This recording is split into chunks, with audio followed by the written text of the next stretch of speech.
What's going on, guys? Welcome to another modern outdoor living video. By now you've seen the whole thing being built, but I have not given you the final walk around, and this is it. This is the final walk around of my 30 by 50 or 28 by 47 or 46 or something like that, very close to that building. I'm going to talk to you guys how much it costs. I'm going to tell you guys why I did what I did. I'm going to tell you guys kind of the do's and don'ts and some of the things that I recommend for you as a hopeful shop owner to get. Now, as I close out this video, we're actually in the middle of a move out of here using my trusty trailer down to Florida. And in Florida, I'm going to build a shop probably about double the size of this. So I really want maybe a 40 by 80 or 40 by 60 shop. I'm still not decided how big I'm going to do it. And with the lessons that I learned from this thing, I'm going to make a better one. So stay tuned. Let's go ahead and get started on the walk around and some of my decisions and some of my ideas that I want to share with you guys. So let's go ahead and take a look. If we see here, I left this exposed for myself. I just wanted to kind of see it. I could put more gravel here. One of the reasons I didn't is because the space from here to here is not very much. So if you raise this up too high, it'll be difficult to get larger vehicles through here. And as you guys can see, I got tons of dirt delivered all the time. Speaking of dirt, maybe we should start there. You guys saw a lot of videos of me moving dirt around. All of that dirt was free. Now, the fact that it was free helped me build this area here. Kind of want to show you here. See that line there? It would dip down about 5 feet under where you see that level right there, down there, and then that would be the about 5 to 7 feet under that. That was the level of this whole land down here. Obviously that's not the case anymore. I wanted a lot of dirt and I got it for free. Now, I used Facebook Marketplace. They advertise free dirt. Now, you got to be sure you talk to the people, and if you speak Spanish like I do, it's a huge plus. A lot of truck drivers speak Spanish, and you just be upfront with them. Say, hey, I'm not going to be a pain in the ass. Bring your dirt here. I'm not going to pay for it, because they may ask you to, give them like 50 bucks or 100 bucks or something like that. It's not worth the money, trust me. Very rocky dirt here. But what I recommend is you contact them, you get their phone number, you talk to them and say, hey, I'm not a pain in the ass guy. I don't care what you really bring me, as long as it's not toxic or hazardous. Just bring me whatever dirt you have. And you're going to get a lot of this dirt. You're going to see rocks. You're going to see big rocks here. It's going to come with some piping and garbage. This is all from construction areas. So they go to construction zones, they get the dirt in their trucks. They have to dispose of the dirt. They don't have this is not clean dirt at all. So sometimes they have a place nearby that they can dispose the dirt, maybe for free, maybe not. But if they're not nearby that, they have to go to basically a landfill, a processing area, and they have to pay to get this dirt processed. But in my opinion, as long as there's no toxic waste or petroleum in there or any of that kind of stuff in there, dirt is dirt. And so what if it has a little bit of garbage? You just bury it. It's dirt. That's my opinion. I mean, unless you're really, really environmentally conscious. I mean, even if you are, it's not going to affect anything. What's a couple of plastic or steel pipes going to do? I don't think anything. And again, I make sure to emphasize, I do not want sewage. So as long as you get those things out of the way, you get your free dirt. Now, back to the building. I was not able to, I wouldn't have been able to do this unless I had all that dirt. Because as you can see, to get this thing level was quite a feat. And you saw in some of my videos, I had to redo my leveling at least once, maybe twice. Because you want that thing to be very level. And the ground itself is not level at all. It dips down a lot. So down there I had to dig a hole, and over here I had to lift it up a ton. It was a lot of work to lift that up. One of the things I was provisioning for was to add some asphalt here at some point. The next owner of this house can do that. That's not too hard, not too difficult to do. I was going to do that myself. Then of course you got some area here for the gravel. Now, as we look here, one of the things I recommend you do if you're going to order one of these is maybe look into getting your own doors. I got 3 10x10 doors. I don't like them at all. They're very difficult to use, and let me go ahead and show you. So these doors, while they look cool and they look functional, they're not as functional as you think. You have to basically hit this. So I'm kicking while I see, and it's not even coming out. There you go. So that came out there mostly. There you go. And that's because it uses tension.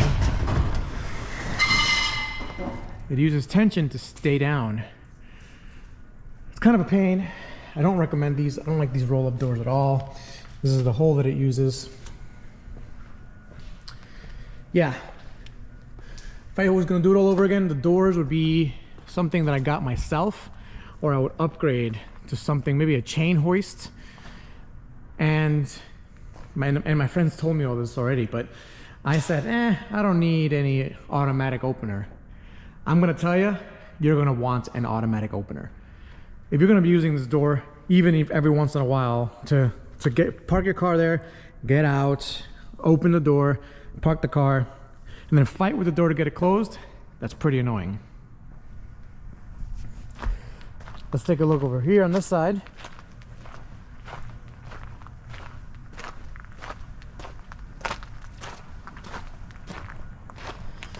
Haven't finished talking to you guys about this here, so I wanted to show you. A triaxle full of dirt came over and literally went over this right here, and nothing happened to the concrete. If this concrete was weak, it would have failed right there, and you would have seen a nice crack right there. The reason it's not is because it's double reinforced. You guys saw that in the videos. If you didn't, I'll remind you, we use wire mesh, and then we used 1/2-inch rebar all around the perimeter of the concrete. 1/2-inch rebar, in addition to wire meshing the whole thing. And then where I was going to put a lift, we put even more 1/2-inch rebar on top of the wire mesh. So it is double reinforced, and that's evidence right there of how strong it really is. All right, let's go inside. It's nice and dark. Let there be light. We'll talk about the lights in a little bit. Still talking about the concrete. So in here, I wanted to know how many cuts we should have done. This is a 30x50 pad, exactly measured out. And I wanted to know how many cuts we should have done. My cousin, Marcos, the concrete engineer that helped me put this together, told me that this is enough. And man, do I agree. This has been here for over a year. There's no cracks, there's no issues. I've been driving cars and all kinds of stuff all over it. It doesn't even notice it. So I think he was right. He was spot on getting that correct. Over here you'll see the pipes. So we actually buried the pipes under before we poured the concrete. And so that's a drainage pipe, that's a drainage pipe, that's electricity right here, right there.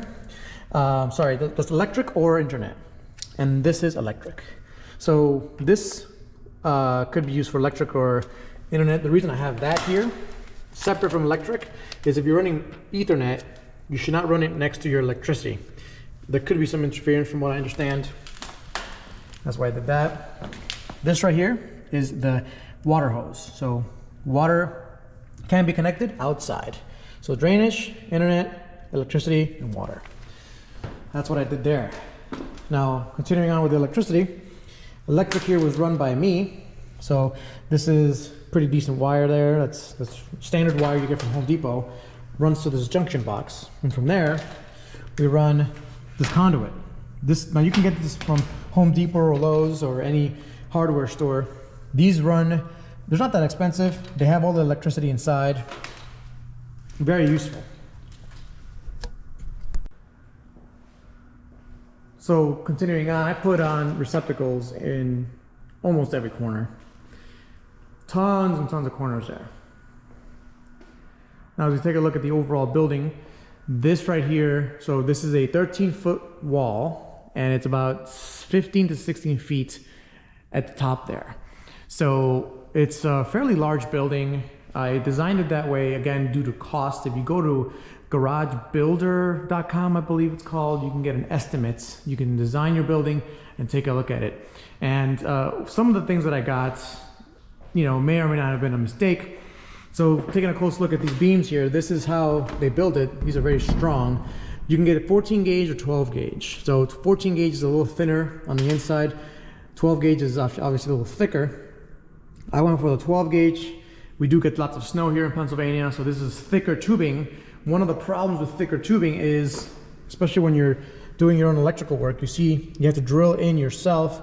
It's a pain in the ass. You gotta basically double drill. These things are not easy to penetrate. You can kind of see inside here. It's a very thick tubing.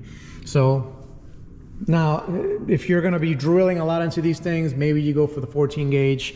Depending on your location and weather and your permitting, but it's just something to think about. Something I didn't think about when I got it, only after I started using it. So looking up here, I didn't get a vapor barrier. I wasn't really planning to heat this area for the first couple of years. Eventually, I was going to.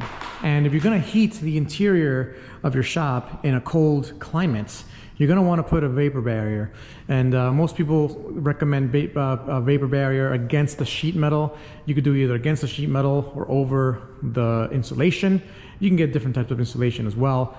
I wasn't sure what insulation I was going to get. I still had to decide how I'm going to insulate my shop in Florida. So I want to take a walk over here, because over here I intended to put a lift. So I got my quick jacks here, which are awesome, and my S2000 here, which barely weighs anything. It's only 2,700 pounds. These quick jacks are really, really good, and I double reinforced it here. So I put wire mesh, and then I put 1/2-inch rebar, matrix of 1/2-inch rebar all the way through. And that's to accommodate any extra force or any extra weight.